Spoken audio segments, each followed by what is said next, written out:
యేసు రక్తమే జయం పరిచర్య ప్రైజ్ ద లార్డ్.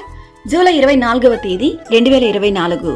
ఈరోజు దేవుని వాక్యము, నీ పగవారినందరినీ నేను అణిచివేసిదను, అదియుగాక యెహోవా నీకు సంతతి కలుగజేయునని నేను నీకు తెలియజేసి తిని.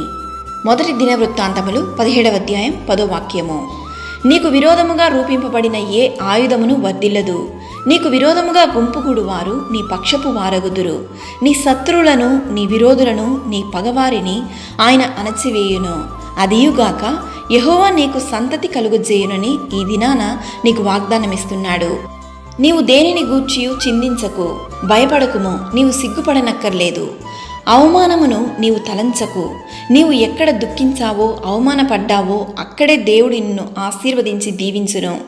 దేవుని వాక్యం ఇలా సెలవిస్తుంది, ఆయన సంతులేని దానిని ఇల్లాలుగాను, కుమల్ల సంతోషము గల తల్లిగాను చేయును.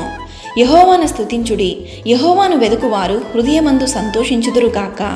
ఈరోజు ఈ వాక్యం వింటున్న ప్రియ సహోదరి సహోదరులారా, నీ పగవారినందరినీ ఈ దినాన ఆయన అణచివేయు దేవుడుగా ఉన్నాడు. అదియుగాక యెహోవా నీకు సంతతి కలుగజేయును. అట్టి కృపను, దీవెనను దేవుడు మనందరికీ దయచేయుటకు విశ్వాసం కలిగి ప్రార్థించదము, దేవుని దీవెనలో పొందుకునేదము.